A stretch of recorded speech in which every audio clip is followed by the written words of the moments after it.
Friend, कैसे हैं आप सब? उम्मीद करते हैं आप बहुत ही अच्छे होंगे। अभी बारिश हो रहा है बहुत ज़्यादा, फिर भी हम ब्लॉग शूट करने जा रहे हैं और ये बारिश में मेरा पहला ब्लॉग है। कृपया मेरे साथ वीडियो में बने रहिएगा। अभी बहुत ज़्यादा बारिश हो रहा है, थोड़ा हम रुकते हैं।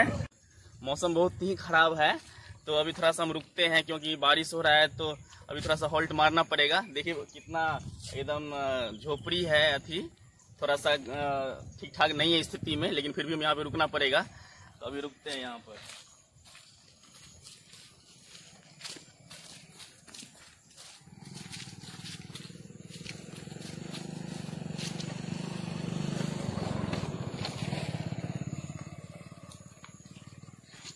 पर अभी हम थोड़ा सा रुक जाते हैं, बारिश थोड़ा कम होगा तब यहाँ से अब निकलेंगे। देखिए कैसा है जगह, झोपड़ी है लेकिन ये तो ठहराव का काम तो किया। बारिश थोड़ा सा कम होता है फिर यहाँ से हम लोग निकलते हैं आगे। महादेव मंच से थोड़ा आगे जाने पर ये पुल का निर्माण कार्य हो रहा है, आप देख सकते हैं इधर। और आप देख सकते हैं कि थोड़ा सा जाने के लिए यहाँ पर थोड़ा सा एक रास्ता बनाया गया है, बहुत ही कीचड़ से भरा हुआ। हमको उतर के जाना पड़ रहा है उस साइड। तो आपको थोड़ा सा दृश्य दिखा देते हैं कि पानी का फ्लो कितना ज्यादा है। पुल का निर्माण कार्य चल रहा है अभी महादेव मंच से थोड़ा आगे नरेंद्रपुर के पास। हम लोग और आगे जा रहे हैं। अब आप लोग को दिखाते हैं कि आगे कोसी नदी में क्या बाढ़ का स्थिति है, अभी हम आप लोग को आगे दिखाएंगे। और अभी हम लोग पहुंचने वाले हैं कोसी नदी के पास और देखते हैं बाढ़ कैसा है। अब बारिश भी हो रहा है तो पानी तो ज्यादा होगा ही। और पीछे आप लोग को थोड़ा सा लोकेशन भी दिखा रहे हैं, कितना खूबसूरत है। यही है मिथिला का विविधता, मिथिला की संस्कृति। एकदम मिथिलांचल का इतना हरा भरा जगह जहाँ पे ऑक्सीजन की कोई कमी नहीं है। इधर ऑक्सीजन सिलेंडर की कोई जरूरत नहीं है, वो शहर में ही रहने दीजिए। हम लोग इधर एकदम स्वच्छ वातावरण में अभी आराम से रहते हैं। और जो आदमी गाँव से है वो भी आदमी आके अपना गाँव का आनंद ले सकते हैं। जो आदमी का घर पैतृक घर गाँव है वो भी आ सकता है और गाँव का लुत्फ उठाइए कभी कभी। अभी हम लोग कोसी नदी के पास पहुँचने वाले हैं, आप लोग प्लीज मेरे साथ ब्लॉग में बने रहिए। अभी हम कोसी नदी के पास पहुँच गए। आप देख सकते हैं मेरे पीछे कितना स्थिति खराब है, बहुत ही ज्यादा खराब है। इधर का एकदम घरों में भी पानी है, हम आपको आगे वीडियो में दिखा देंगे। बहुत ज्यादा पानी है इधर और ये लगता है बाढ़ जल्दी खत्म भी नहीं होगा। और मुझे आप लोगों को ये अवगत कराना था कि देखते हैं फिर से कोसी नदी में बाढ़ बढ़ा है कि घटा है, लेकिन देखिए कितना पानी है और ये हर साल की स्थिति ऐसा है। तो हम अपने दोस्तों के लिए इधर आप लोग को वीडियो दिखा रहे हैं। इधर ये आप लोग देखिए कितना पानी है, उधर पानी ही पानी है, हर जगह पानी ही पानी नजर आ रहा है। ये लोग इधर झरना चुनते हैं, नदी में दहला के जो आता है कोसी नदी में, उसको ये लोग चुनते हैं सुबह से। जूम करके भी दिखाते हैं, आप देख सकते हैं। उधर कुछ लड़कियां आ रही है माथे पर लेकर के, सारे झरना चुनने के लिए गई थी जलावन। बच्चे सबको इधर नहीं जाना चाहिए। ये सब मुझे ऐसा लगता है कि गरीबी के कारण ऐसा होता है। अगर ये सुखी संपन्न रहते तो ये लोग ऐसे नहीं करते, ये लोग पढ़ाई करते। अभी आपको ये जो रियली व्यवस्था है इधर का वो मैं दिखा रहा हूँ।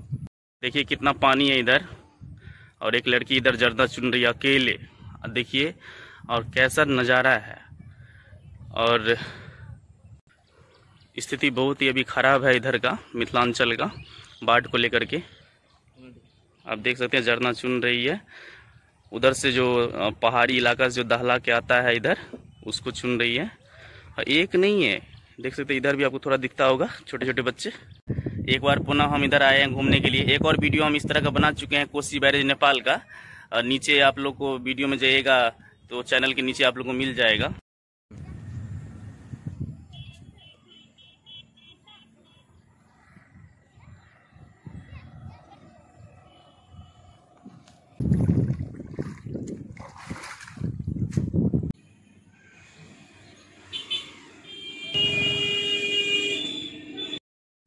रास्ते में जाते टाइम आप देख सकते हैं कि कोसी नदी के किनारे एक घर है, हमको रहा नहीं गया तो हम इस जगह को आपको दिखाना चाहते हैं कि देखिए ये लोग कितना कष्ट में रहते हैं इधर। और देखिए आंगन में पानी है और उधर एक कल है, देखिए कल कितना पानी भर चुका है, वहाँ पे कैसे पानी भरेगा ये लोग। और कितना गरीबी है और सरकार को इस पर कोई ध्यान नहीं जा रहा है। तो हम आप लोगों को ये सही चीज़ दिखाना चाहते हैं कि देखिए कोसी इलाके के लोग कितना मजबूरी में रहते हैं।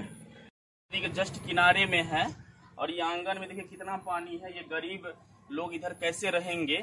और हम ब्लॉग शूट कर रहे थे लेकिन हम आपको दिखाते हैं कि गरीबी क्या चीज होती है। इधर एक सच में जिसको सही में जरूरत है, हम लोग लाखों करोड़ों रुपयों की बात करते हैं बड़े बड़े इंडस्ट्री सब में के लिए, लेकिन देखिए ये लोग कितनी गरीबी में रहता है, कैसे ये लोग जिएगा। उधर पानी पीने के लिए नहीं है, घर देख लीजिए टूटी फूटी है और कितना गरीबी है। देखिए कपड़े शरीर पर नहीं है ठीक से, इनको देखने वाला कौन है। बड़े बड़े योजना बनते हैं, बड़े बड़े कानून बनाया जाता है, लेकिन जिसको जरूरत है उसको अभी मिल नहीं रहा है ठीक से।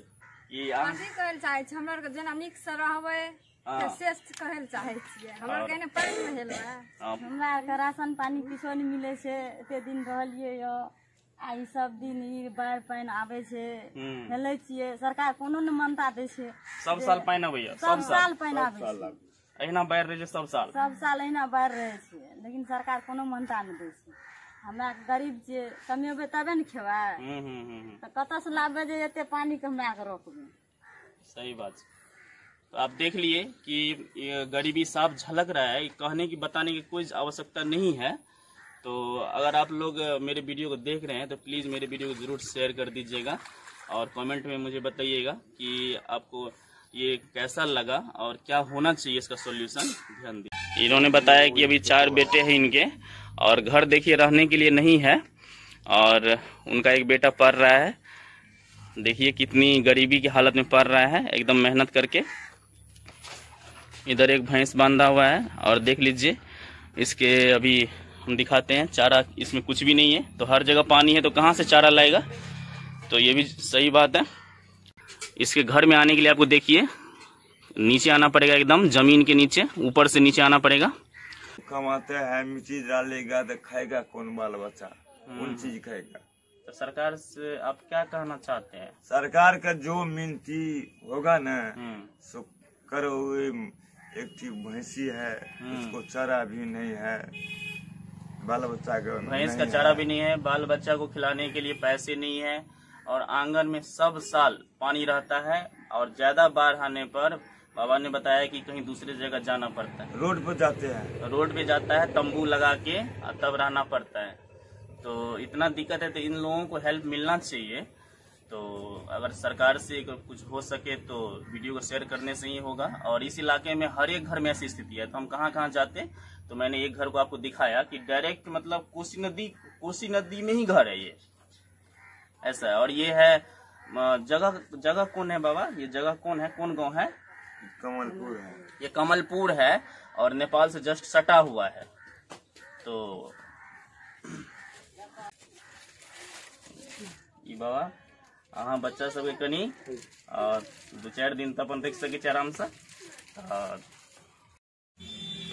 एक दूसरे घर में हम अभी आए हैं, उसी जस्ट बगल में था, उन्होंने भी अपना मजबूरी बताया। तो इनका भी घर थोड़ा सा देख लीजिए कि कोसी नदी जस्ट, इसके आंगन में पानी। देखिए हाथ कैसे धो रहे हैं, इसी पानी में हाथ धोना है, मतलब कोसी नदी में हाथ धोना है। और देखिए अब व्यवस्था देखिए कैसा है। बच्चा का पीछे दबे लाइव का, और ये बच्चा सब कुपोषित है क्योंकि जब खाने के लिए कुछ नहीं है तो कहाँ से क्या करेगा। तो हमसे जो हो सकता है हम कर रहे हैं। आप लोग भी प्लीज वीडियो को बस शेयर कीजिए और चैनल को जरूर सब्सक्राइब कर लीजिएगा। अगर मुझ में अगर थोड़ा सा भी आप लोग देखते होंगे कि ये सच में कुछ कर सकता है, अच्छा काम कर सकता है, तो प्लीज मेरे चैनल को जरूर सब्सक्राइब कर लीजिएगा। अभी हम जो है नेपाल इंडिया के बॉर्डर के पास पहुंच गए हैं। तो यहाँ से आपको हम कोसी का नज़ारा दिखा रहे हैं क्योंकि उस साइड नहीं जाने दे रहा है एसएसबी सब, उधर मना करता है, बॉर्डर सील है अभी। तो यहीं से आपको हम कोसी का नज़ारा दिखाते हैं कि नेपाल के बॉर्डर के पास आप व्यूज देख लीजिए कितना खतरनाक है। थोड़ा सा दिखा देते हैं आपको चारों साइड से, और पानी देख लीजिए कितना है कि लगता है कि एक देश यहाँ पे बस सकता था, इतना जगह में कितना एकदम पानी है। और ये अभी लगातार ही भी है, 1 महीनों से ये पानी लगातार इधर है। आज का ब्लॉग आपको कैसा लगा ये भी मुझे कमेंट में ज़रूर बताएं, और चैनल पे नए हैं तो मेरे चैनल को ज़रूर सब्सक्राइब कर लीजिएगा क्योंकि हम एक दूसरे के सपोर्ट में ही आगे बढ़ सकते हैं। आज के लिए बस इतना ही, फिर मिलते हैं अगले वीडियो में, तब तक के लिए बाय।